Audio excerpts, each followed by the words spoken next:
right, people, painstakingly enough, after a lot of trudging through some mucky waters, we have finally made it to yet another season finale, season 5, episode 10, entitled Mother's Mercy. This is a jam-packed episode. We've got a lot to get through, so I'm not going to waste any extra time here. Pat, tell the people your jokey joke of the opener for the episode.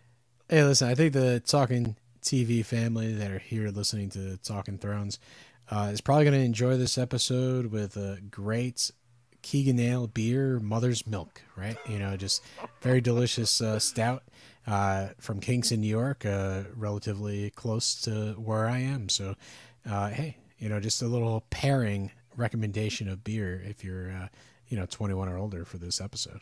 If you're not sponsored, by the way. All that and more on today's episode of Talkin Thrones.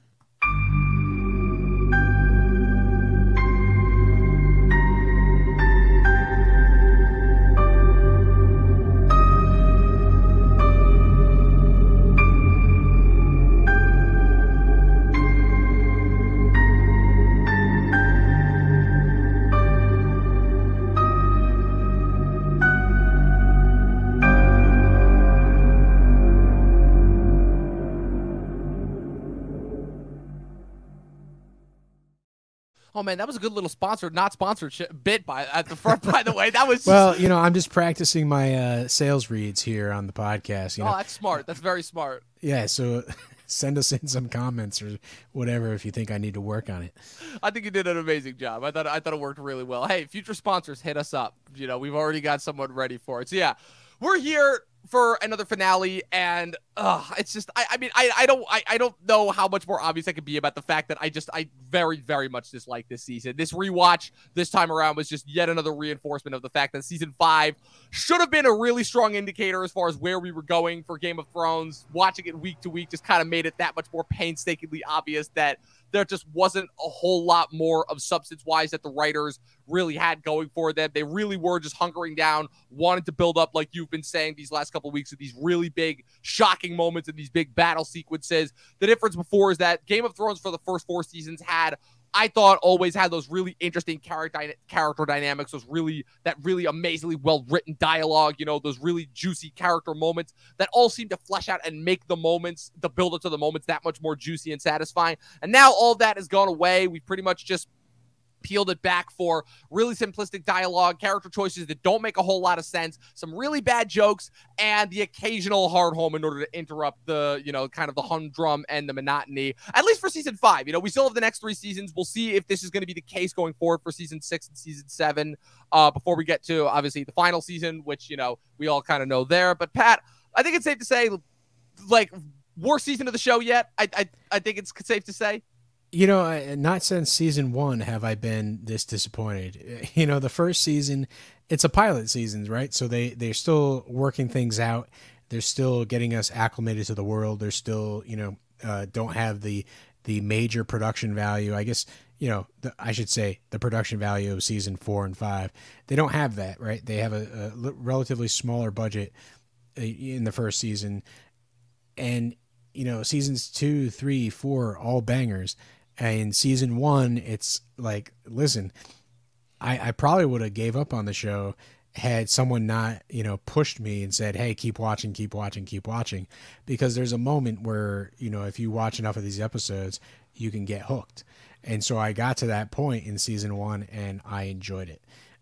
In this season here, like if someone just kind of casually wandered in and started watching, they would not understand why everybody was so hyped on this show, because the writing is definitely inconsistent and, it's not as complex as those seasons 2 through 4. So yeah, I think this is sort of, shows some of the weakness in doing a long-term TV series is that, some seasons are going to be great. Other seasons, not so much. So, I mean, and again, the obvious point that we've been talking about since moment 1, this is the point, this is officially the point where they caught it, specifically this episode. I mean, we're going to get into it once we talk about this episode, because there's a lot to talk about with this episode, but this is officially the point where I feel like once book reader, there's always been kind of like this there had always been this long-running joke in the Game of Thrones community between, the casual show watchers and the people who'd read the books, where the people who'd read the books had always, kind of had this really snide and rather, I think, kind of jokey attitude towards the casual viewers who didn't know, the crazy events that were going to come. The book readers obviously knew that Ned Stark's death and the Red Wedding and the Battle of Blackwater and certain things were going to come. But this was it. This was the moment where they had officially caught up. The book readers, I think by this point, have pretty much figured out that D&D were going to combine the events of book 4 and 5, which meant that a lot of major events that took, again, hundreds upon hundreds of pages to build to kind of just all got smashed together in this one episode. And what results is a finale that feels like 1/3 of a fucking amazing finale. Like, I will say, everything going on with Stannis and everything going on with Jon in this episode, amazing. Like, absolutely fantastic. Everything else is a combination between kind of just getting rid of the storylines that I think the entire show was realized should not have been there in the first place, while taking some other storylines that were kind of to begin with, kind of teetering on being great, and just slowly devolving them into some more like dumb stuff, more specifically Meereen and Braavos as well. But I guess the big takeaway for me from this episode is this was kind of the final realization of where the show was going to go. And I guess what I mean by that is that what's it called? This episode primarily focuses on a lot of characters that, you see them at their low points, right? This kind of goes into the trajectory of the show where the the even seasons would usually end on a high point, a victory of some kind, whereas the odd seasons would usually end in a big tragedy, right? Obviously, I talked about it last week with our discussion on penultimates, right? The Ned Stark death, and then obviously the Red Wedding being the big marking points for season 3, and then season 2 and 4, you would get these like really awesome victories, but they would always be bittersweet because season 2 you get the Battle of Blackwater, you're like, yeah, but it's the Lannisters still winning, and you still don't really like them yet. Season 4 you get the Battle of the Wall, and the Night's Watch ultimately triumphs over the Wildling army, but Jon loses Ygritte in the process. So, and along with a bunch of our friends, you're really invested in both sides in a way that a lot of fantasy stories really hadn't given you that sort of investment before. So so the victory ends up feeling more bittersweet. Here, it's really strange because you have a lot of characters coming to the karmic resolutions that they've kind of been building towards the entire season. This is obviously, the defeat and death of Stannis is kind of the end of his campaign. This is, the fruit of all of his labor. You see Daenerys kind of abandoned and, back in a strange way, symbolically where she started. Cersei obviously commits her walk of penance in this episode, which is maybe not as big a moment as we thought in the moment, and may have, in hindsight, be more of just another like Sansa moment from a couple episodes ago. And then obviously the biggest shock and awe of this entire episode, the one that kind of, set the Game of Thrones community on fire and held them in very, very tight suspense for the next year until the following season, Jon Snow's death, ultimate betrayal and death at the hands of the Night's Watch, which was a moment that was very heavily talked about, very heavily publicized. Also got a lot of backlash when it was originally said. This was a point where people were not quite sure whether they wanted to continue watching the show or not. A lot of critics were writing about how they're like, okay, this show has been a back and forth, just pushing and pulling, constantly setting us up for these characters that we've been following, only to consistently take them away. And I guess with Jon's death, the difference with Jon is Jon had been one of those characters since season 1 that had been around the longest, and especially considering how much season 5 had really streamlined the storylines and really focused them around like a lot of these, these 3 main characters, Cersei, Daenerys, and Jon. And the fact that you were taking one of the core 3 off the board, there was just something that felt inherently weird about it. Obviously, that's not factoring in for, the sorcery and the fact that it was a lot more ambiguous the way that it played out in the books as opposed to the show. It felt pretty definitive that, he was dead and everything, and the showrunners wanted to go about that. But I don't know, what were your thoughts on that, like when you saw that for the first time? Like, did you have really like a reaction to it? Were you paying attention to the consensus at all? Like, what were your thoughts on that when that happened, specifically the end moment of this episode? Well, Dom, pretty much for me, I was watching with a group of friends, and we were surprised, and we talked about it, and then I was like, all right, let's just pack it up. I'll see you, episode 1, season 6. I didn't really jump on the internet and start seeing how everybody else reacted. I basically just thought, okay, that's kind of,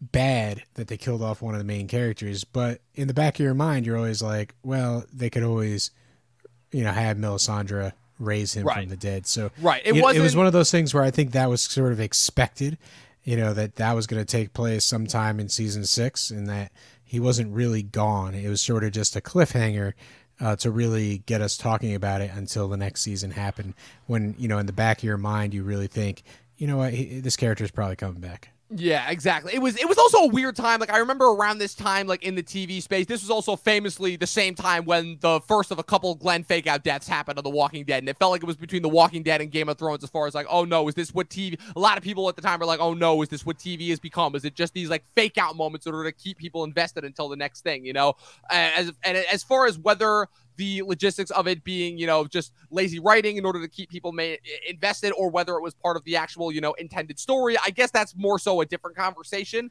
But it was definitely let's really have it a little bit real quick because it's one of those things where and this plays into how Stannis dies, right? Because tragically, Melisandre tells him like you got to sacrifice your daughter, and that obviously didn't go well because all the sellswords and half his men decide to desert at the beginning of this episode.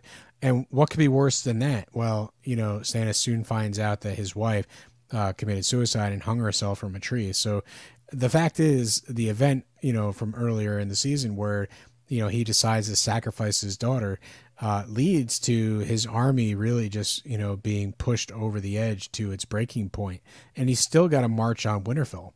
And what I will say, what would have been like really good for the Jon death is if Stannis sent like his best men to track down Melisandre and kill her. Therefore, you have this whole idea of Melisandre leaving the battlefield, the best men chasing after her. You have Jon who gets betrayed and stabbed. And then it's, comes down to, can Melisandre even get to Jon's body to revive him? Like there's going to be a lot more suspense between season 5 and season 6 if you don't think Melisandre is going to be able to actually play a part in resurrecting him. And so they could have really set that up and just by modifying what they actually did, just adjust it so ever so slightly to make sure that we felt like this could be Jon's real true death. Because otherwise, like I said, in the back of my mind, the back of my friends' minds, when we first watched this, it's like, oh, well, Melisandre's just going to raise him from the dead. Right. There was no question. And if you set up that little bit of suspense, you're going to get that, hey, can she get to him in time? 100%, especially because that moment, you're right, also factors directly into what a lot of people also factored into, what a lot of people also discussed was another bad trope that really started here. I mean, it had been here beforehand, but this is really where it started, which is the major characters dying off screen, which obviously is what majorly factors into Stannis. We talked about it all season, right? How whether the idea to have Stannis's arc ultimately end in yet another tragic and yet in tragedy yet again, but also this idea that it was once again his same set of decision making, his ironclad resolution that ultimately forced him to commit this horrible act last episode, and ultimately showing how even though it may have worked out favorably in the Lord of Light, they kind of almost forget to factor in like the more real world consequences, which is that, a lot of Stannis' soldiers were not going to stand for something like this. Obviously, they'd suffered too many losses, literally as a result of, facing down literal winter itself. It's like, so this almost feels like karmic resolution. And I just wonder kind of what factors into Melisandre's decision to leave, because even though obviously, she sees all this happening, she also knows it's like, she came outside, the first thing she says is, look, the snow melted, but then the guy comes up and is like, oh, half the sellswords have deserted, we only have half the men, Selyse kills herself. So it's like, what is it that makes Melisandre decide to abandon him now? I guess is kind of like, is it just because the writing's literally on the wall and she just dips, Yeah, I think it's one of those things where she realizes she misread the signs, that Stannis is not the one, that someone else is. And she's really defeated. She doesn't know what to do. And also the fact is she's been leading this king for several seasons, and to realize he's not the one, but I've kind of hyped him up. I think she knows that if Stannis captures her, it's off with her head. So I think it's one of those things where, like, the fact is she's angry that she misinterpreted the messages from the god and that she wasn't as wise as she thought she was. But it's also, well, damn, if that's the case, well, Stannis is going to be upset and he's going to come after me. So, she has to leave because her life is in danger. And I think we see, in season 6, we see some of that doubt and that part of the storyline play out.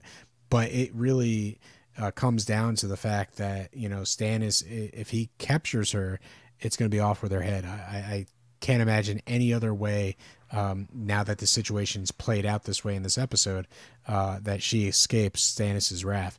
If he's, alive to obviously deliver that. 100%. It's a doom scenario either way, and it ultimately leads to the Boltons, them that awesome shot where they're right on the edge of Winterfell. They don't even have a chance to start, preparing for the battle before the army just flies up on them, just surrounds them. Stannis, the siege begins tonight. It's like there's not, and the one guy comes up and it's like there's not even going to be a battle, It's just you have the awesome wide shot of the army surrounding and kind of compounding each other. And this also cuts us back to Winterfell, where Sansa kind of realizes this is going to be her only shot to escape. So she realizes, hey, Littlefinger was right. Stannis was going to be the key to her victory, just, not the way she thought. And that leads to yet another confusing moment that, again, probably played out a lot better on paper than actually in the moment, where Sansa smartly realizes that Brienne is not going to be around to save her, tries to leave the castle.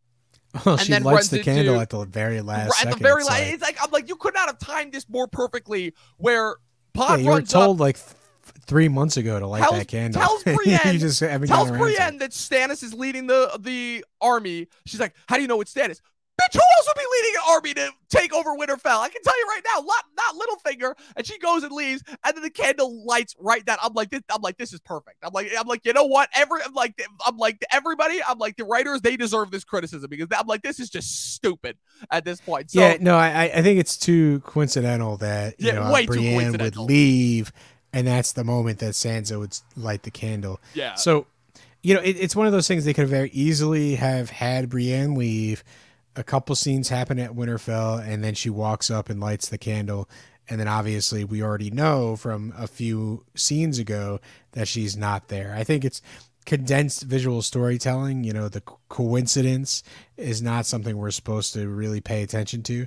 But, an astute viewer is going to have issues with the fact that it seems correlated. One happens and then the other takes place. Like it's some sort of, magic moment that, serendipitous moment, I should say, that this took place exactly at the same time. 100%. So, yeah, it's. I also want to backtrack just 1 second to Stannis and his off-screen death, because, I actually, watching it this time, didn't have an issue with it, because because Brienne says, like, hey, I saw the shadow with your face. Did you kill him? And does the whole trial by her sword. And then she decides to execute him, and he just says, have at it. And when she swipes the sword, it jump cuts to Ramsay, killing one of Stannis's men, saying, we're done here. And so I think you get enough information from Ramsay saying we're done here and sort of wiping off his sword and, killing the last man that's surrendering, that you're basically like, okay, well, the forces are totally eradicated, including Stannis. So, I wasn't as bothered as I might have been in previous watchings, just because I think visually and the way that the editing is handled, I think they did a pretty good job with that moment. Now, we can argue whether or not you want to see your characters die on screen or not. But I think that's a different sort of yeah. stuff. I think that's a different argument. I guess just the reasoning why is because you are 100% right. As far as the match cut, like it's done well. It's just one of those things where I'm like, I don't understand the reasoning for it being an off-screen kill. If it's just to do that match cut, like in order to like visually emphasize it, like. I don't know, like it just doesn't make sense to me when they've never really shied away from showing a major character, like a main major character death. I guess that's kind of where. But it could be to protect Brienne from making her seem like she's like this bloody killer, and then because it's jump cutting to Ramsay, and he's like obviously slaughtering every single last soldier, even if they surrender, and wiping the blood off. Like he's now this sort of vicious character in that sequence. So. You're sort of saying Brienne did it for justice, and then, hey, audience, pay attention to this foul demon, Ramsay, who's just going around slaughtering people that have survived the battle. So I think maybe that has something to do with the thinking here, is to protect the character Brienne from us thinking that, you know, she is some sort of, or has some sort of savage tendency to go around executing people. So I guess that makes sense. So then cutting back to Sansa and Theon then. So Sansa obviously takes this chance to escape, runs into Miranda and Theon. Miranda's holding an arrow directly at her. And she's like, you know, okay, Ramsay's, you know, she has this last line where she's like, okay, if, you know, he's already taken everything from me, you know, if I'm going to die, then at least let me do it while there's still something, you know, the usual thing. And you actually brought up an interesting point about that I think is honestly really well done and kind of sells the point home, because for the longest time, I'm like, I understand that this is the moment where Theon's got to turn and, you know, save Sansa ultimately, because this is where the plot is requiring him to. It's like one of the first times where it's like the plot requires almost like a character action. But I'm like, but that shouldn't be the case. I'm like, that shouldn't be the case, because there should have been like this whole season should have been at least about Theon reclaiming his humanity. The problem is that it hasn't been, which is what makes this moment kind of feel unearned and weird and sort of out of nowhere. But that you brought something up that I think was really, really interesting. So why don't you illuminate the audience as to what that was? Well, we were talking in the pre-show, and, you know, I think it's unearned is the one main thing, the word of this scene, because all of a sudden Theon pushes Miranda over the edge and, you know, says, hey, come with me if you want to live, right? The John Reese from Terminator phrase. And Kyle Reese, but yeah. Oh, Kyle Reese. Yeah, man. Kyle Reese. Yeah. It's been a while since I watched Terminator, apparently. Yeah, it's been a while since we've gotten an actual good Terminator movie. So, well, of course, you know, sequels beget sequels, and the copies of the copies. You liked Terminator Dark Fate, though, didn't you? Yeah, well, that's because it was kind of some schlocky action, but that's another podcast for another time. I think the main thing is, you know, it's Theon should go through a character arc. It shouldn't be reek, and then in a second flat, all of a sudden he's back to Theon.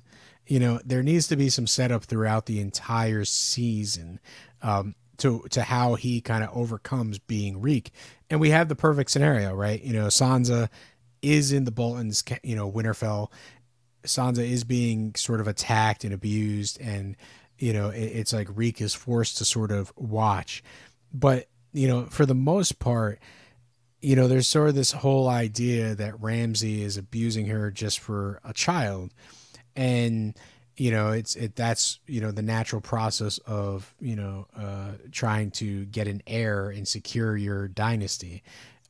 So that all makes sense. But the one thing that really turned Theon into Reek was the fact that he was maimed, right? You know, he was castrated and his favorite toy was sent back to his father and his sister. And I think that should really be the trauma that he relives, you know, basically through Sansa's abuse, that, you know, gets him to the point where he has to sort of step up and become Theon again, is that the threatening of Sansa really being maimed by Ramsay is such a traumatic threat that he has to take action. And it is said in this scene by Miranda, she's like, well, he only needs parts of you so that he can have some sons, but then he can get rid of you. And I think, you know, obviously in this scene and how it's written, it's like that idea of Ramsay, or Miranda, or a combination of the two, maiming Sansa up to the point where she can still have children for Ramsay is so bad that Theon has to act. And I think if you set that up, you know, throughout the rest of the season leading up to this scene, when Miranda kind of, you know, says, hey, this is true, like we're actually going to start having fun and maybe like cut some of your fingers off or do this sort of sadistic torture, Theon's like, oh no, that's not going to happen to anybody else. You know, he is able to grow that backbone and throw Miranda over the edge. And I think if you set that up and you spend a little more time, just a couple scenes throughout the season, really setting up sort of this arc for Theon, I think you're going to get a more powerful moment in this episode. I agree 100%. So just to break down like kind of how it goes in the books, and this also in a weird way ties in Bran as well, because I know you've been talking the last couple of weeks about, you know, the lack of Bran this season. I can't wait. Season shows 6, hand. So 100%. I'm so anticipating getting him back. But the biggest thing for me, and this is again where probably I felt the biggest lack of absence in Bran, is Bran is part of the reason why Theon's able to reclaim some of his identity. Because famously in the books, the whole torture sequence that we get all throughout season 3 of Theon being held captive and Ramsay slowly wearing him down into Reek, that never happens. We never get that in the books. The last moment we get in the books of Theon is at the end of season 2 when he gets captured and you know, sold to the Boltons or whatever. So we pick up with Theon in A Dance with Dragons, and for the majority of the chapter, we don't actually know that it's Theon because the character's title is Reek, so we don't know who it is, and it takes us a little bit for us to realize that it's Theon that they're talking about.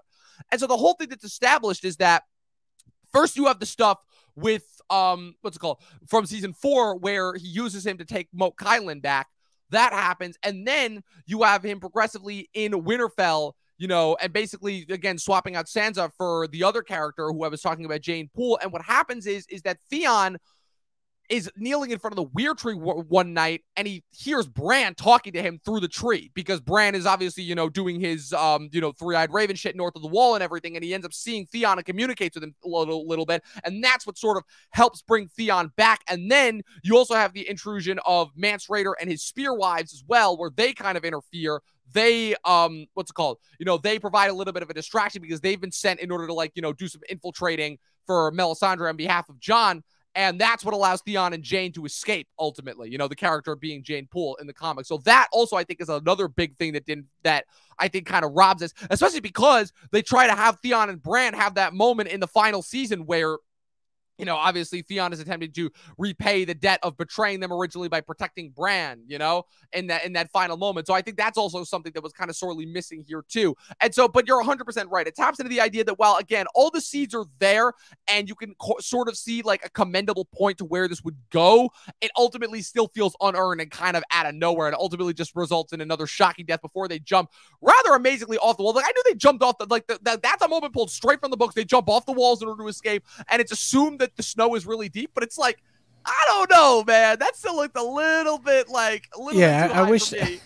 I wish they showed a snow-covered wagon or something. Yeah, something along those lines. Like the implication from a Western movie. The implication is that the snow is so high that it would cushion their fall. But I was like, I don't know, man. Especially because that was another cliffhanger. It's like, so what? Are we supposed to assume that they died here? It's like, okay, we already have to deal with Jon and Stannis' death this episode. There's no shot that you're also killing these two. So like that was the one where it's like, okay. Yeah, I think what it could have been, you know, get a rope.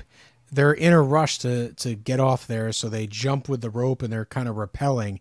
But then just show us, cut back to the rope and have the you know, top of it snap, and then we don't know what happened. You know, and leave it on a cliffhanger. Like, go all in. Like, them jumping over and then we don't see them the rest of the episode. You know, it is a cliffhanger.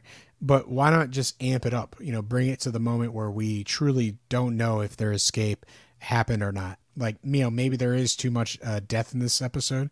But, you know, there's a lot of death in this episode. I was too much uncertainty.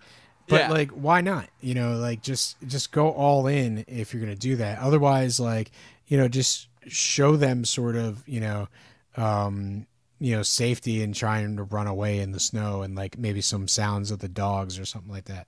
Right. Something like that. You know, like, don't leave it on a cliffhanger of just them jumping over. And, right. You know, visually I'm like, man, they're going to die. You know, like, you're like, well, that was my feeling. So long, just like you. Like, it's like, yeah, exactly. That's what, well, not even just that. It wasn't so much my thought. It's like, I'm like, okay, I know they're gonna make it. So why are they trying to make it seem like this is like they're gonna die? That just made no sense to me. So I want to talk about. And I do want to go back to the Bran thing. Like, yeah, you know, if you can imagine Theon throughout this season, you know, starts hearing things, and we don't really know it's Bran. You know, he just like hears things, and someone's talking to him, and, you know, we don't really know what's going on. Theon's like acting really strange, and you mix it with the whole sort of him being, you know, starting to be super protective of Sansa over time. You know, I think at the very end, it's like you can have that scene where he's sitting in front of the were tree, and we have this interaction with Bran, and that kind of gives him that final push to really throw Miranda over the edge. Like, exactly. You know, the fact is, like, there's so much that could have been done to enhance that storyline. You know, it's good the direction it goes in, but the fact is, you know, you want that intricate writing that, you know, I feel that we had in season 2, 3, and 4. And, you know, it's just seems a little lopsided here in season 5. Like there could have been a lot more sort of connective tissue to make these sequences a lot more exciting. 100%. Absolutely. So I want to talk about the Jon death now, and I want to save the Cersei death for the end of the episode. Just in order to kind of wrap up our segment on the North. Well, the Cersei doesn't die. Well, the Cersei walk of penance. I want to save that for the end. So the Jon death. So it starts obviously with the moment with him sitting down with Sam. I think, again, the last amazingly well-written sequence between those two, really the last amazingly well-written sequence of the Wall, because, again, this is kind of like, for lack of a better word, this is the end of the Wall arc, because even though we get a little bit of at the beginning of next season with Jon coming back to life and obviously dealing with Sir Alliser, this is kind of the beginning of Jon's transition from Lord Commander into becoming King of the North, which, obviously he is for the next 2 seasons, ultimately. So yeah, his last duty as Lord Commander is sending Sam to be a maester. Yeah, it's very interesting that that's the actual last. kind of makes it a little bit weird in hindsight. Yeah, but I love the moment. Again, it's like there's something that ultimately feels final about that last moment. Them kind of like sitting there and kind of realizing everything that they've done, everything that they've gone through, and Jon understanding that like this is one of those last things that he needs to do for the greater good. Ultimately, because he knows that Sam is making sense, even though once again it plays into Sir Alliser statements earlier in the season that he's sending away all of his allies. Ultimately, all of his allies are left him. He's left with nothing but enemies, and so it sets up for that last moment ultimately with the betrayal very well. And also, the quick insert. Was Sam there when they came in and said, "Hey, you're." Someone has information about your. No, he'd already left. Because the next scene is him riding out with Gilly. So gotcha. Because just imagine if Sam was still there and Sam is just like, "Nah, you're not going outside. You definitely don't. Don't go outside." Yeah. And of course, it's Ollie that lures him there. And like I said, it's so strange because I've already talked about the differences between how this goes down in the books versus in the show, and kind of what leads to it. I think it works fine for the events of what happens in the show. There's something about it that feels too easy. It's like, really? This is like, he just like ultimately like he doesn't notice anything weird about the fact that it's like an entire cadaver of Night's Watch surrounding this one wildling, and then Jon doesn't realize it until it's too late. Like, I don't know. Like, the more and more in hindsight, it just feels sillier and sillier the more that I think about it, where it's like, really? They got him this easily? I feel like they could have done something so much more elaborate. I mean, I guess to an extent this was well thought out, but like, I guess by Night's Watch standards, which doesn't exactly like they didn't have this plan for over a long period of time. This is kind of a thing where it's like, okay, they sat down probably at breakfast that morning. They're like, okay, we got to do this. This has got to be done. This whole business with the wildlings has gone too far. But again, in hindsight, it also doesn't play out really that well, because again, outside of the shock of seeing Jon's death, it doesn't make a whole lot of sense on the part of the Night's Watch. So it's like, wait, you killed Jon Snow after he just let the wildlings through the wall. What do you think is going to happen for this? Do you think that the wildlings are not going to come back for some sort of retribution? And also, what's worse is what happens now with this fragile. So like, there's just not a whole lot of long-term thinking that's gone into this plan. Ultimately, I think that's the thing that trips us up as viewers, is that we kind of want to know what the thought about, like, why now? Why take Jon Snow out? It's like, sure, he let the wildlings through the wall, and that is such an egregious offense to them. I understand that. But, in terms of how, taking their move now, why is this the perfect time to do so? And it's one of those things where if we saw, like, a wildling kind of like push Ollie over, or be like, maybe one of the cannibals there, and it's like, I'll eat you just like I ate your parents, maybe we can see some of that like trauma, that torture, that, the wildlings, or tension between the two sides that's boiling over to like, let's bring Jon out back and stab him for the watch, but we don't get that. And I think it's one of those things where we as viewers can obviously understand what's happened over the last season and be like, okay, this totally makes sense. Like they didn't like Jon's decisions. They feel like they're doing what's right. I understand the motivations, but we don't see it really on screen, or we don't have something throughout this episode or throughout the previous episode that builds us to this point where it's like, oh man, this just happened. And I think that's one of those things where it's like, we just get into the episode, we're going to do this, we're going to do that, we're going to do this thing where we kill Jon Snow. And you feel like in previous, seasons, you would have a lot more scenes throughout an episode that fleshed out like the arc of killing Jon Snow. And, there would just be like these scenes upon scenes upon scenes that really, flesh out this big moment. But instead, it's kind of just like, oh, hey, let's just rush right into it. We'll stab him, and then that's the end of Jon Snow for the season. 100%. It's ultimately one of those things that in hindsight you realize that that's all it was just a shocking moment, when it could have been like really well built up to and really made the moment of him coming back in the next season like really, really impactful, more than just the kind of the breath of, but in hindsight watching it, you realize that that's exactly what it was. It was just a shock value cliffhanger in order to tide you over until the next season, which is kind of really like that should have been like that. I guess what I can say to people who were dissatisfied by this kill is I guess that was kind of them waking up and realizing, oh, so this is all that the show has devolved into now, is kind of these shock value moments rather than these things that felt built up to and well thought out over the long period of time, because like something like this, the whole thing is that the way that it plays out in the books is the Night's Watch killing Jon is in reaction to him marching on the Boltons, where obviously, again, it was, I just think they did a better job of making the Night's Watch understand that they had to put aside their difficulties with the wildlings in order to, build to this greater goal of ultimately facing the White Walkers when they come. And so there was kind of there was this really interesting push-pull back and forth between the Night's Watch and the wildlings as they didn't get along at first. And then as they were starting to get along more, as Jon started, giving them a choice to stay at the wall and work there and help out with defense. And then it's when Jon decides to ride south to assist Stannis, supposedly when he receives the letter from Ramsay, that they ultimately turn on him, because that's the moment where he's now no longer acting for the Night's Watch ultimately. So like, I'm not going to say it's that much better, but it makes slightly more sense the way that it plays out in the books versus here. Again, it's just another quick blinker, you'll miss it, only there for shock value's sake, in order to just tide you over until the next season. One of the things that I'm thinking is that the beginning of the TV series, throughout the first 4 seasons, kind of makes me feel like, obviously this is coming from a source material from the books. And, the books are probably a little more in depth than the TV show can ever get. But, obviously there's a lot of source material that they've pruned to make this show. And, the world is, just highly detailed.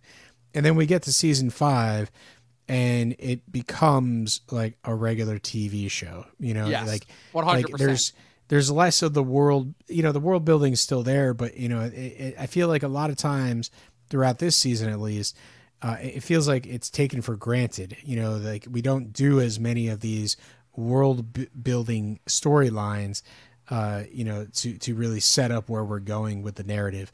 And, maybe that's part of what I enjoy about the show most is, sort of just like slowly going over these arcs over time and, having some, ups and downs along the way. Not just like coming into an episode and it's like, okay, now this is going to happen to Theon and Sansa. Like there's a lot more like scenes that seem like placeholder scenes for some of the characters. Like, oh, hey, it's, episode 6 and we got to show this character exists, but like, let's not really have anything major come to the climax of where they end up in the end of the season. Exactly. So, it's one of those things where, I guess, it could have been better written. I think that's the bottom line from my point of view. Yes. So, who knows? It just seems like the focus has changed. That might not be a bad thing for, where the show is going for the final few seasons, because it becomes a show, a spectacle. And I think, towards the end, that's all right. Yeah, for sure. At least I'll say that it alleviated me, I'll say, for at least the next 2 seasons. Season 8 is where like the cracks really show up, but that's a different story. We'll get to that when we cover the final season, obviously, because that just, like you said, if that's where it becomes a show, okay, I'm willing to accept that even though I may not like it. But then it ultimately falls into the typical show pitfalls of where regular shows, I should say, almost always drop the ball when it comes to the final season ultimately. And the truth is very, very few shows ultimately are able to carry through and really deliver on that last season. But as far as the spectacle, you're 100% right. They do their absolute best of delivering on the spectacle of the next 2 seasons, because really those are the only best parts of the next 2 seasons are the spectacle, you know? So now let's kind of fast forward through these last 3 storylines before we get to the walk. What's it called? So let's start with the House of Black and White. Good, but confusing. I'd say this is probably like the last point where this storyline actually is good. There's a few moments next season, but it really just becomes, I feel like with these next 3 storylines just kind of like tiding us over. Obviously, we know 1 does not continue past this season, but with these next 2, it kind of just ends up like tidying us over until these characters inevitably return to Westeros ultimately, and that's kind of the beginning of it, and that's why it kind of leaves a sour taste in my mouth. I'm not going to say that I loved every moment with the House of Black and White and Meereen this entire season, but at the very least, like, there was still some interesting stuff that we were, like, getting into, you know, with the building. You know, it was going to be interesting seeing Daenerys ruling Meereen and how Tyrion was going to factor into that. It was interesting seeing Arya begin her training at the House of Black and White.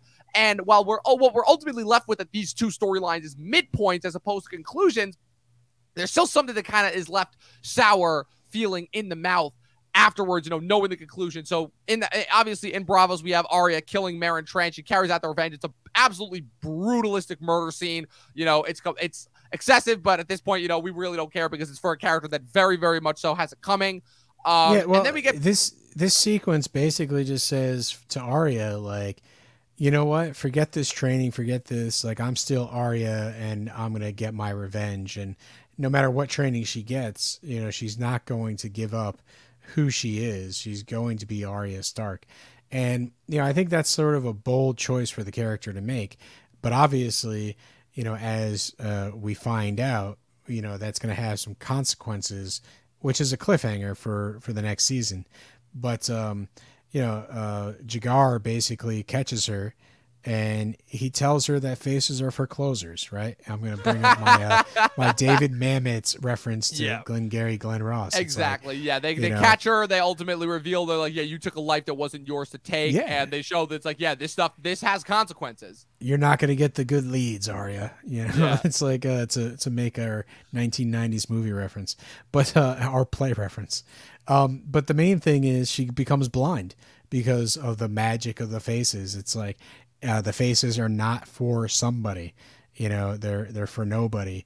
And this is going to be her penance that she's going to have to deal with in season 6. 100%. So this sequence is very short, very sweet. You know, it's probably going to get me to watch some David Mamet films, to be honest with you. I don't know why it's like, rekindled that for me, but yeah, I was about to say, like, that's a really strange thing to be reminded of, especially by this sequence. Yeah, just Jagar takes his face off, and it's Alec Baldwin. Yeah, it definitely kind of drives home the point of the Faceless Men, as far as they are truly no one. Where again, we've gone kind of this entire season with this idea in our head that this is the Jack and Hagar that we knew back in season 2, when the truth is it literally could have been anyone, you know. And it really solidifies this idea of, okay, they have almost sorcerously removed their souls from their bodies, and these bodies that they now reside in have now simply become vessels. Literally the moment where they can shapeshift too, because then the waif all of a sudden magically shapeshifts into Jack and Hagar, and Arya starts peeling off all the different faces. You know, it's always a little bit weird because that gets into a little bit of Mission Impossible territory with me, where it's like, okay, this one, it makes a little bit more sense because because again, there's magic involved. It's not just complete science. Like, it was always so confusing to me in Mission Impossible, where it's like, Tom Cruise, I can get how he can put on a mask and mimic Philip Seymour Hoffman, but like, he doesn't have Philip Seymour Hoffman's body type, so it's like, unless they pad his suit with a lot of stuff, and it's like, also he's a lot shorter than Philip. Like, there was just, it brought up too many logistical problems, and like, so I kind of got stuck there. But then I'm like, okay, sorcery, you know, they can do whatever, you know, and there's the, you know, the magic cross cutting. But yeah, you're right. It's very interesting that this storyline evokes like so many other references to other media, you know, Mission Impossible, basically Glengarry Glen Ross. Yeah, I don't know what we're doing when we're watching my this. big takeaway from this storyline and where it ends is this is the last time that Arya suffers any consequences for any of her actions, because the next season you have her doing that stupid hardcore parkour thing after she completely rejects the Faceless Men, after she realizes that she doesn't want to carry out their assignment, magically survives that, and then just goes the next 2 seasons just, literally touch free. She may as well be an NPC. She may as well be like an NPC character in that battle of the Long Night, like they try to do some interesting stuff, but like this is ultimately the last point where she's interesting as a character, because she ultimately does suffer the consequences of her actions, where she had this one idea of what being no one was, and then she was ultimately reminded by her previous life of what exactly, she came here for, and then she broke the rules and now has to suffer the consequences for it. So, like I said, it's open, it's shut, it's quick, it's brief. You get everything that you need to, and it's ultimately the last interesting point for Arya, which is a shame, because I feel like, again, the House of Black and White is one of so many different places that I thought was so awesome in concept, and yet they kind of wasted. Next, Dorne. Oh, Dorne. Dorne is like, obviously the big story here is Myrcella and Jaime having the heart-to-heart. Right. This is the moment where Jaime, as a father, is trying to explain like what love is. And he admires Myrcella and Tristan for finding true love through an arranged marriage. That doesn't really ever happen. Usually you have an arranged marriage and then you have the one you truly love on the side. But the fact is, they found true love. They have soulmates. Jaime admires that. And, he wants to have a connection with his daughter, so he's willing to put on the line the family secret and let her know, and show that fatherly expression of love and pride that you are my kid. And you know what? Myrcella's okay with it. She has heard the rumors. She understood. She understands. I'm going to, give Tristan the assist here, because I imagine that the two of them actually talked about it, because it's a public rumor, right? Right. It's one of those, you're right. It's one of those things. It's the worst kept secret in the world. Everybody knows about it. Exactly. And so her time in Dorne and just being around, some supportive folks that are being like, because the whole thing about Dorne, right, is like, oh, this is accepted there, and it's not accepted in King's Landing. There is sort of this idea that they're more liberal in terms of their relationships, and so it shows that Myrcella is really getting acclimated to Dorne, and having a different outlook about the world than someone that is ingrained in King's Landing. Someone like Tomlin. He's probably going to have more of the, King's Landing outlook on life. So, I think that's really well balanced. And I think, this scene when, Myrcella is basically saying, I'm accepting of that. I feel like a lot of the accepting has happened off camera. So, and I'm, as a viewer, I'm willing to accept that that's taken place. And this is a heartwarming scene. Jaime finally gets, a shred of affection, going his way. And then she's and then she starts to bleed, and it turns another bit of cosmic karma coming to reclaim his actions. Obviously, so the Sand Snakes pull off their one last bit of tomfoolery before they ultimately just wipe their entire storyline off the plane. My problem, and kind of the take where this goes, is because I hate the blue vial. She wipes the lipstick off and drinks the vial, and it's like wow, what perfect done. Timing right there. It's like, duh, I'm fine. It's like, wow, no bed rest, no nothing. We're just immune to all this shit, huh? I just don't understand, like, if this is a big poison that everyone uses and everyone's trying to poison everybody, wouldn't you just stop by the local equivalent of the Dorne CVS and pick up some of this antidote? Well, I mean, the implication being that like the ship was too far from the shore by that point, so they couldn't have turned around or anything. Yeah, but it's like, why wouldn't the sailor just be like, oh yeah, I was poisoned last week by my stepsister here? You know what I mean? Like, I just feel like, everyone's trying to poison everybody, and it's poison is the antidote should be available. Yeah, 100%. Yeah, my problem with this and how this wraps up, like I said, I already talked about my big problems with the Dorne wrap up last episode, so I won't waste too much time on it. My big problem is kind of the stance that they're choosing to take on Jaime and Cersei, which is where they set Jaime and Cersei up for these last 4 seasons. Is this idea that despite the fact that Jaime very much has evolved into a bigger and better person and is much more than the man that he used to be, there is still this idea that Cersei very much has a chokehold over him and that she will ultimately be the death of him, which kind of goes in conjunction and very, very much in conjunction with the thought process going into the books, which is where ultimately Cersei was going to die at the hands of one of her brothers. And for the longest time, it's assumed to be Tyrion, when in reality, it's going to be Jaime, and that there's this divide that's happening between Jaime and Cersei in the books versus here. It's the fact that they're kind of willing to do anything for each other, even at the betterment of their own lives, and you ultimately see how that wraps up. And again, I don't hate that direction. I actually understand why they would choose to take that direction, especially because, quite frankly, without that direction, I don't think they really have anything else to do with Jaime, because Jaime is constant, because you see that with Jaime, like from the moment he gets back into King's Landing, his entire rest of his life is choosing between, trying to be a decent person and Cersei, because as he comes to learn, Cersei and him do not at all have the same interests that they thought they used to, And my biggest thing here is where it's like, okay, so we're just okay with incest now, when we spent the last 4 seasons with literally everyone telling us that it's like, oh, this is, fornication and everything. And so I guess my whole thing is that it would be one thing if this was something that was previously established that Dorne was okay with. The problem is that it wasn't. If anything, I might have to check, but I'm pretty sure I remember Oberyn trying to use the rumors of the incest as a dig at Tywin last season. I would have to go back and rewatch it, because I don't remember. But I think there's a lot of basically the Oberyn saying like, hey, this is accepted in Dorne. Love is love, and you could be who you are. There's sort of like an openness to, just sexual existence.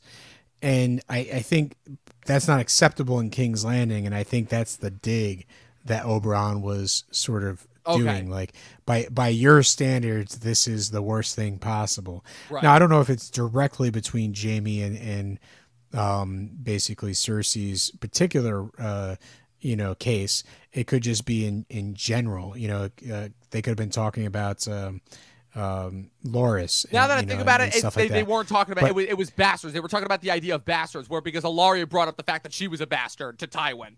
Yeah, so you get the sense, and obviously this is not something that's on the forefront. It's a little bit built into the dialogue and the scenes, the world building. But you get the sense that, Dorne is a lot more liberal in the bed department. And so, that's why me as a viewer am willing to believe that Myrcella has sort of, become more open to this, idea that her parents are, incestuous because of her time in Dorne. And that, that particular rumor doesn't really impact her opinion of her parents, just because, when she found out about it, she probably had people around her that didn't really think it was too big of a deal and didn't really make it into the thing it was. Obviously in King's Landing, the people there think it's bad, and other places in the Seven Kingdoms, definitely it's an issue. But, I think just in terms of this corner of the world, Dorne, I want to believe that's obviously the best world building we're going to get about Dorne. It's like that this place is as rich as I think it is, even though from season 6, 7, and 8 we don't get anything more from it.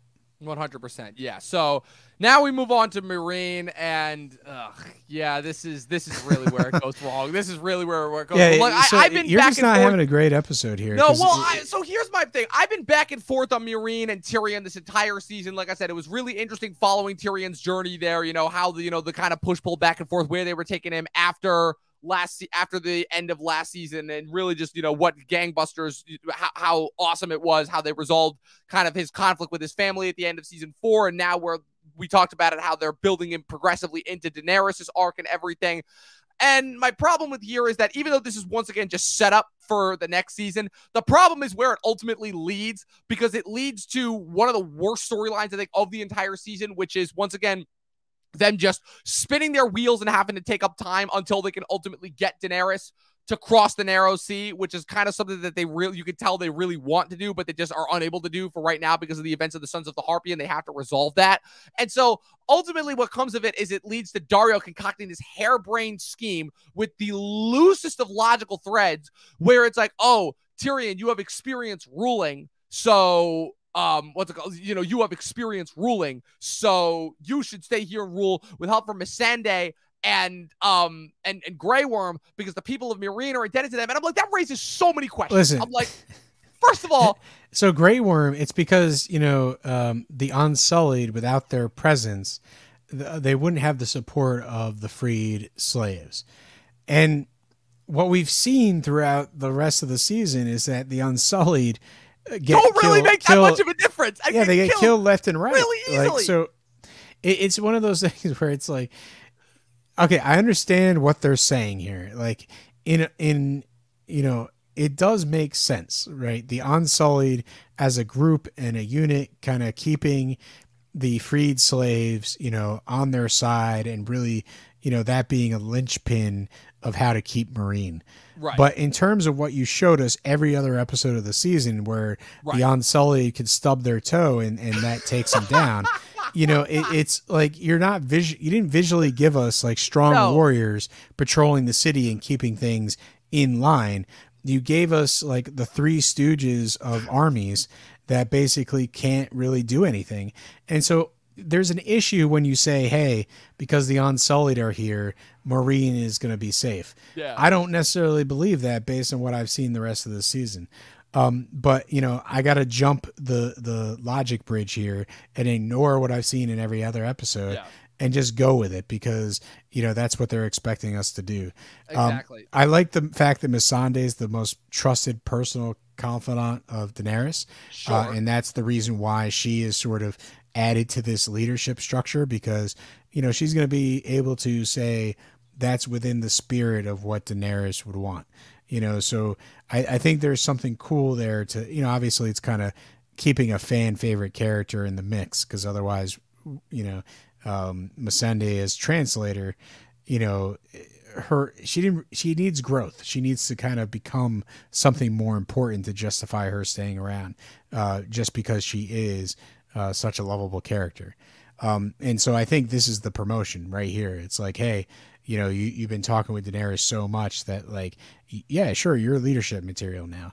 And I think, it might be a little bit of a jump to say that, but like it's going to help her character be a little bit more, in the seasons to come. Yeah. So I don't know. It's like, I understand what you're saying is like, there's some flaws to this plan that Daario comes up with. Yeah, 100%. Because it's just like you said, but we got to run with it. It's a direct contrast of where what we've seen versus what we're being told is in direct contrast. And that when that happens, that's when the writing is going to be all over the place. Because again, this is a show don't tell medium, and when you're directly contradicting something that we were explicitly shown. A scene later, Varys is shown being the mastermind of this. Just immediately popped up. And whatever Daario says is just the the extra sugar on the thing. Yes. Varys is actually one who's going to be ruling this, and Tyrion's going to be sort of there to help. At least so we think. And then it turns out that it leads to me, again, one of the worst arcs of the show, which is Tyrion ruling Meereen, which, again, you would think would be awesome, because you're like, shit, he's back in a position of power, just like he was in Season 2. He's going to wreck shop, just like he did in Season 2. And what do we get? Well, I'm going to save that for next season, but all I'm going to say, it is not good. It is not good, is all that I'm going to say. And then we obviously get a quick check-in. We'll have to see how it plays out. Yeah, and then we get a quick check-in with Daenerys on the plains of the Dothraki. I still think there's something really interesting here. Obviously, again, plays out contextually wise a little bit differently than it does in the books, but there's something symbolically meant to be shown here that, like, yeah, okay, so she's back to where she started. It obviously ends with her being captured by a Dothraki horde. And there's something like kind of symbolically like representative of where it's like, okay, she's obviously a much different person than the last time that she was in contact with the Dothraki, which is, that there's something there where it's like, okay, so now she's going to be able to take control of them in a way that her brother never really could. Again, how that plays out. Yeah, like we'll see how it goes in season 6, but like, knowing, since, this is a rewatch of the show, we know where the storyline goes. The Dothraki coming back and her, showing that she's a different person that, is not going to be put in her place in that structure, but yet she's going to usurp it and sort of become a leader and unify all the tribes. That has a lot of potential. And like you said, we'll have to see how exactly we think about it as it plays out in season 6. Yeah, 100%. Absolutely. So that brings us to the final moment, the final big moment. This is the big one. This is the Walk of Penance. Yeah, I'm just thinking about that song from Risky Business with Tom Cruise, like sliding across the. Just take those old records off the show. Oh, it's just like an old time rock and roll. Yeah. But whatever. It's a little more serious than that in this sequence. Yeah, definitely. So. The Walk of Penance. This is a moment, again, it's another big controversial moment. It's been hinted at. It's been built up to. It's been, kind of largely speculated about. And the big thing here is the consensus that I've come to in hindsight is, again, knowing the benefit of hindsight, knowing what comes after this. Was this is the question that I have coming away from it, because it's a moment that, again, was very, very shocking and very, very, what's the word that I'm looking for? It was very shocking, and it was very, kind of, let's call it, warranted in the moment. This idea that the Faith was going to have Cersei, commit this horrifically, oh my God, this horrifically embarrassing and revealing act in order to, cleanse herself in the light of the Seven, kind of, the final reaffirmation that they were the ones that were in control of the city, tearing down someone from this position of power and ultimately making her less than, one of the commoners, also a little bit of a take on the Emperor has no clothes fable as well. This idea of, this conception of power is really just power. So I understand everything that they're getting at. But you brought up another really interesting point before the start of the show, where, again, they don't necessarily stick to this. They kind of just, they have the moment, it's there, it's the payoff, and then they kind of, with the exception of a few brief moments that are mentioned in the next season, they don't really bring it up again. So I guess the big thing that I'm trying to come to the consensus of is, was this moment actually earned, or was it yet another instance of Benioff and Weiss's famous shock value cringe moments that came? Dom, what I think takes place here is what I've been saying from the very beginning of this storyline is we now have Cersei and Marjorie, and we just need to spin their plates. We need to give them something to do while Jon is dealing with the wall. Daenerys is, like, everyone just starts spinning their plates in their storylines, and it doesn't really seem to be going anywhere, because we're waiting for everything to converge, so we need to give Cersei the storyline of dealing with the Faith militant and bringing them into the city and having this, really non-consequential fight with, Marjorie, over their sins. And I like the storyline. I kind of do like this moment in the episode. But again, it doesn't seem like it has long-term consequences on the Game of Thrones. It legitimately just seems like, the characters are going through this storyline. Some good things happen, some bad things happen. And then, now later on, we're going to get Jon sending a zombie to King's Landing. You know what I mean? Like we're basically going to get to the point where the stories need to converge. So this is, to me, always feels like a placeholder of just something that happened during season 5 and partially through season 6. I guess all of season 6, to happen in King's Landing, not necessarily any long-term consequences other than, Cersei becomes queen. And that's ultimately where she started in this storyline. She doesn't really, play the Game of Thrones to become more powerful or anything.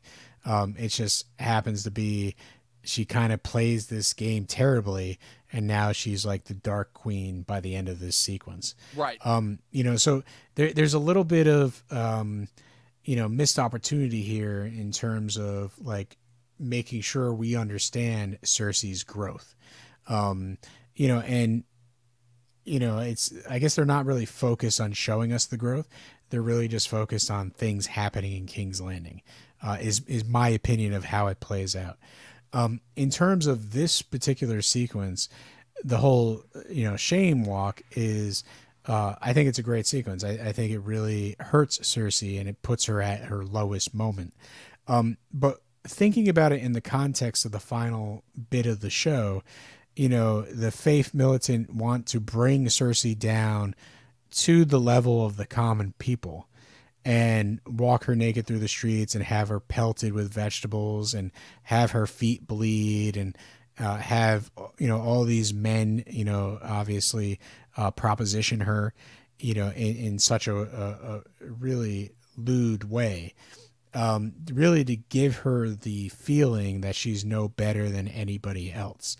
And I think, what really could be great for this sequence is that this is King's Landing. This is the core of King's Landing. These are the people in King's Landing. And if you sort of show us this lewd, really destitute people, selfish people, sort of like, just like, I'm not sure what the word is for it, but the people in King's Landing are just despicable. And you keep showing this through season 6, season 7, when Daenerys finally makes her decision to, burn King's Landing. Right. You don't necessarily feel as bad for them because you've gotten to know the residents. You're like, these are not exactly people worth fighting for. And they almost try to make that point too once they get to the last season, but by that point it almost feels too little too late. But you could show us over the next couple seasons leading up to that moment where Daenerys has to make that decision, why it might be an easier decision for Daenerys than Tyrion leads on to be, because, King's Landing is not this great place. And, here we are having the shame walk, and we actually get to see that, the types of people that show up for this are not necessarily like the faith militants say. They're not trying to have someone that's a sinner come down to their level and admit their guilt. They're just there because they generally resent her, for the way that she grew up. They're jealous of her, like there's some core issue, with the citizens of King's Landing, that's on display here. And I think the faith militant might be right in terms of like, she has to kind of be brought down to the common people and start behaving like, she's part of them. That might be a good intention, but what we're seeing here is not that. We're seeing something that is, really this like oxbow incident, like this crazy, mad crowd that has just lost control, like this mob attitude. And that's the thing, like King's Landing, can it be ruled, or is it just one giant mob? Right. And I think that's really the sort of dramatic question that this scene, tries to put forth for the rest of the series.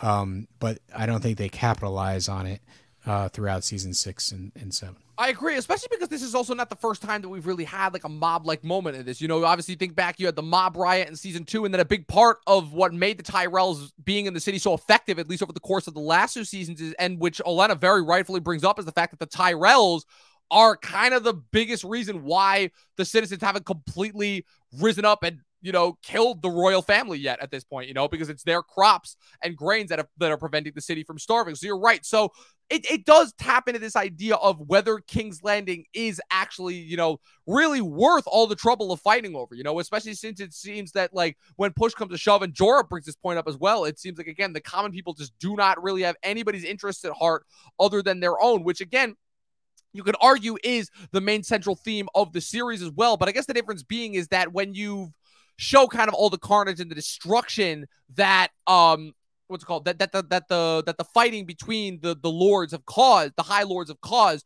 over, over the common people. And you spent all this time, specifically in seasons 3 and 4, seeing just how much death and misery and unwanted destruction was brought onto these relatively innocent, peaceful people. And then to almost juxtapose that against the idea of the people who are living in the city. It's a really fascinating idea ultimately. And what they try to put on display here, I think, sort of grasps at that idea. But ultimately, because of where they choose to carry it and where they choose to focus the show going forward, again, once more on the spectacle over some of these more deep and interesting ideas that the show focused on previously, again, it kind of makes these moments feel even more jumbled and even more out of context in hindsight, especially because, again, I think that's ultimately what does tie down season 5 as being so problematic, is that before season 5, you have primarily build up, you have world building, you have context, you have this really great source material to pull from, you have all these different, you're almost kind of like learning and like going along with the world as time goes on. After season 5, again, it's just a regular show. You're just kind of waiting week to week to get to like the amazing, huge moments. And when the amazing, huge moments happen, they deliver. Again, the Battle of the Bastards, the church blowing up in the Winds of Winter, the Loot Train attack, the attack beyond the wall, all that stuff really delivers. But season 5 is this weird mishmash oddball between sort of trying to have these deep moments while not actually caring or putting the same amount of thought into the writing, but there's still moments that are based off of the book, so you still have some of those moments. And then you have these crazy big moments that happen, like Stannis losing, like Hard Home, like the what's called, like the Dragon Pit, like Cersei's Walk of Penance, all these crazy moments. And it ultimately results in this giant jumbled mess that I don't even really, I'm still like kind of trying to make heads or tails of, and that ultimately I think is really all that we could say about season 5 before we move into season 6, which, as I think we could both come to the conclusion, is a lot more succinct in its approach towards building up to ultimately, these big, very climactic moments that we would call to know the show for, Yeah, I would say, in my second watch through of the show, when I got to season 6 and 7, I remember being a little more refreshed. Things weren't as bad as I remembered them. Obviously I'm going to have some choice words as we go through the next couple seasons.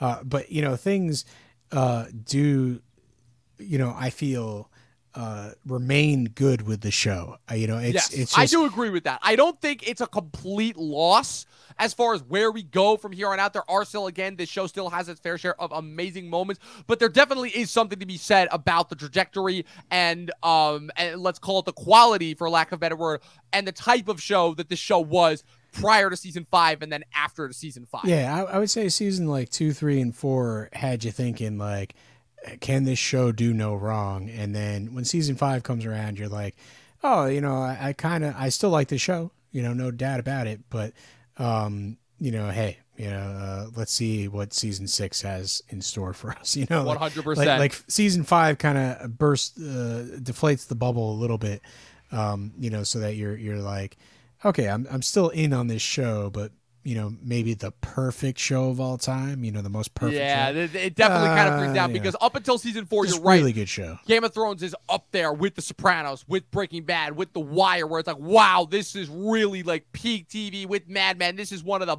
best shows ever made. And then season 5 brings it down, and it's like, oh. What do you think about the Wire? Because I think The Wire, I enjoy every season of it. I love every season. But at the same time, like, since the show changes, focus every single season. But that's part of it. That becomes to me part of the show's trajectory. Is 100%. But like, if I remember correctly, like, season 1 was great. Season 2 was the docks, which were pretty cool. Season 3, I don't remember what that season was. Season 3 was the politics and the war season, where Avon gets let out of jail, and then they end up fighting and beefing with Marlo, and while the cops are trying to investigate them once again, and then you also introduce City Hall and the politics. Marlo is the younger guy, right? The younger gangster. Isn't he the main guy in the high schools in season 4? No. He's the main. After Stringer Bell's death at the end of season 3. Spoilers for anybody who hasn't seen The Wire. He becomes the new chief kingpin. But season 4 ends up centering around those young kids at the school, and kind of how they all end up kind of becoming a part of Marlo's world. And Marlo's there. Yeah. Okay. Yes. So And then season 5 is the newspaper season. Yes. Okay. So people would argue that probably the newspaper season. I mean, the newspaper season is objectively the weakest and definitely drops off. That also suffers from a reduced episode count. But even in hindsight, for me, even that season is just amazing as far as how it factors into the overall trajectory of what The Wire is trying to say about about the city of Baltimore. Either way, it's a fantastic show. But I feel like you're gonna have the fan base of The Wire sort of split on where the show sort of drops in terms of I think you'd be interested. excitability. If you'd asked me that 5 or 6 years ago, I would be tended to agree with you. But now, I don't know, man. I think a lot. So of you people think it's aging pretty well? The show. I do. I really do. And I think that there are elements from both season 2 and season 5 that have aged incredibly well. What about the sequel series? We Own This City. We don't talk about that. We don't talk. You don't talk about it. We don't talk about that. I had no interest in watching this show. I'm like, okay, so David Simon's coming back to do what? What? Just my question with that is, what is he trying to say with the show that he didn't already say with The Wire? Okay, the cops are abusive and it's more one sided. Well, I think it's just more the political times of right now as we're recording this episode in 2022. I guess, but I watch the news. I'm already aware of how. Yeah, I think it's more relevant politically for them to put out a show like this, and that's why it got greenlit. I guess. My whole thing is I just recommend that people go back and watch The Wire because The Wire is ultimately aged so well to the point where it's ultimately arguably more relevant now than it ever was before. If people watch We Own the City and then they go back and watch The Wire, I think that's a good gateway into some good television. Hey, listen, I know your whole thing is watch more movies, but watch more David Simon things, watch Treme, watch whatever, that's the thought I'm going to leave you at the end of this, season finale of Game of Thrones. Absolutely, 100%. I got to apologize to people for the audio quality ahead of time. I don't know what's going on, but there was a little bit of audio lags there. But all that I'm going to say is, like I said, as we dive into not unknown territory, but into different territory, as we officially have finished with the section of the show that covers the books, as we head into these last 3 seasons. That's right, people. Only 23 episodes left of this entire show's run. We're hitting season 6 next. This is the gangbuster season where we get Battle of the Bastards, where we get Winds of Winter. We're going to be bringing these to you guys once a week, every Friday. These episodes will be available, so be sure to keep tuning into new episodes every Friday. Be sure to follow my co-host, Professor Pat, with everything he's got going on. Follow him at Patrick W. Huber across all platforms, specifically on Instagram. Make sure you follow myself. Mainly Instagram. I don't know if you'll find me at all platforms. Mainly Instagram. Follow myself at Movie Nerd Reviews across all platforms, at Official Talkin TV across all platforms. Be sure to follow the Spotify and Apple podcast feed. Subscribe to us on YouTube and Twitch if you haven't already. And as always, people, 12 seasons of a short film, and watch more fucking movies. We'll see you guys next week for season 6.